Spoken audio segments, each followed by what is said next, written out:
à quoi ça sert une forêt. Alors vous, sur vos 26 hectares à Pissotte, vous avez pour rouge la tour d'Arundel, la Sagesse sur une boîte de conserve.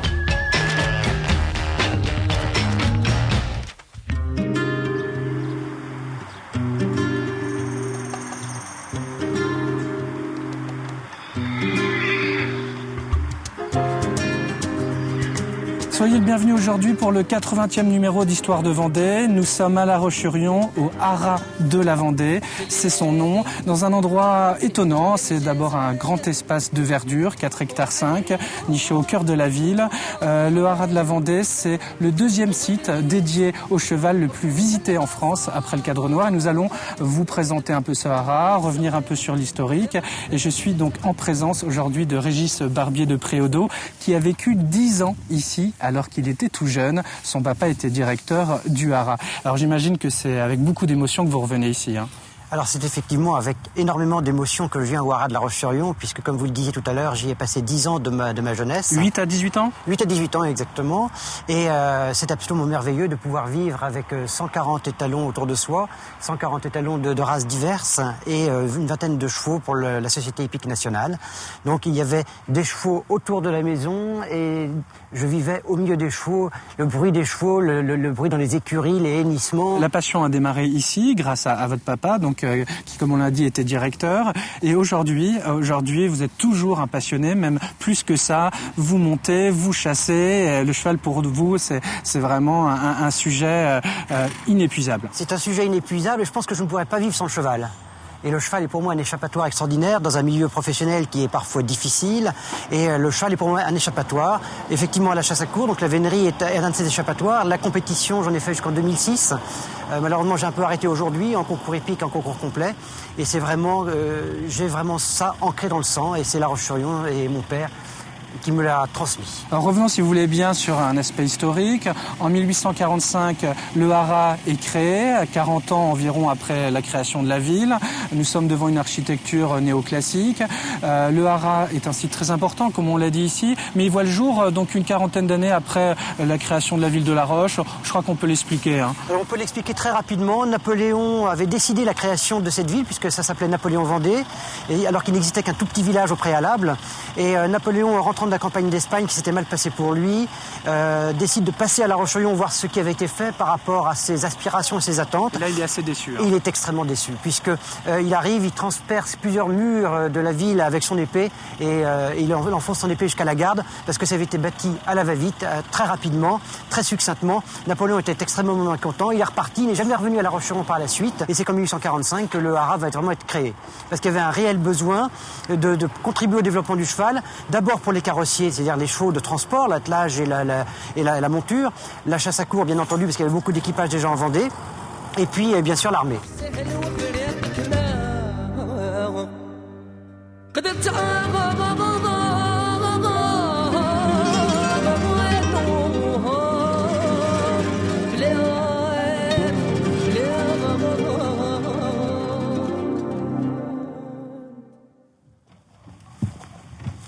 C'était la maison dans laquelle j'ai habité pendant 10 ans. Nous étions donc 8, puisque j'avais 5 frères et sœurs.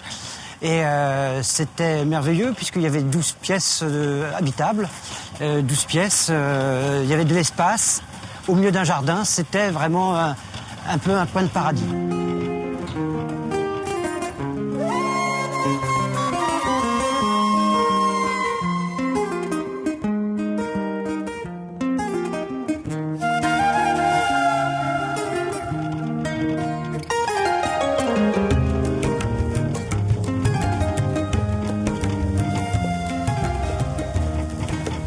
Existe-t-il encore des races vendéennes? Je crois que c'était le cas dans le passé. Oui, tout à fait. Alors autrefois, il existait ce qu'on appelait le demi-sang vendéen, qui était un cheval recherché par les grands cavaliers, puisque déjà depuis en 1925, dans les concours épiques, il y avait le demi-sang vendéen faisait parler de lui. Vous avez eu un grand cheval qui s'appelait Pantin, qui a triomphé jusqu'à New York, Toronto, Bruxelles, Londres, etc., qui était monté par le lieutenant Bizarre.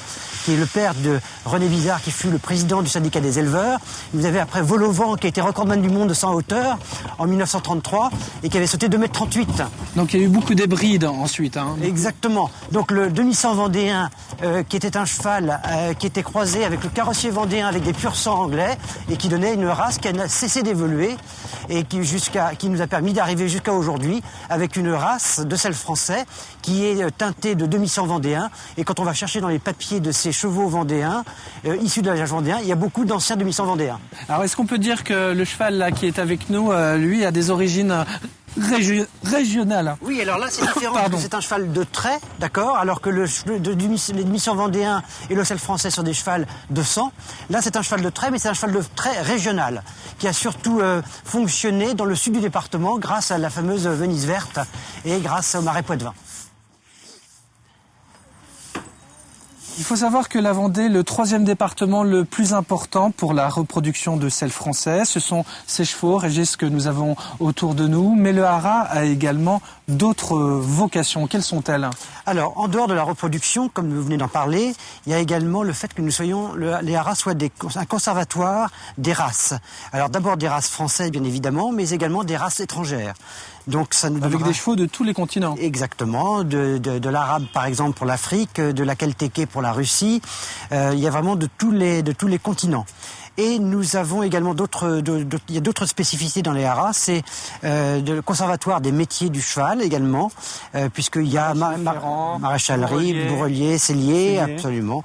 Et donc tous les corps de métiers qui tournent autour du cheval ont droit de citer ici, et le Haras de Vendée y contribue.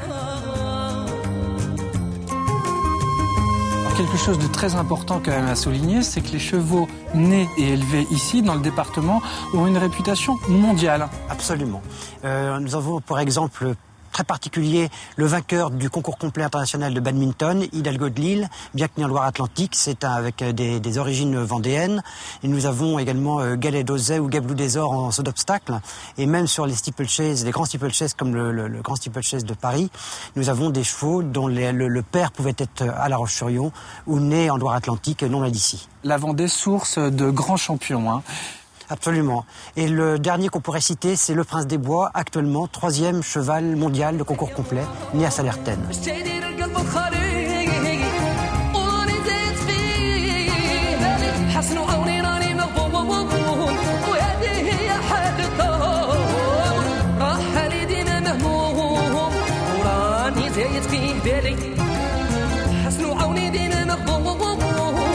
هذه هي حال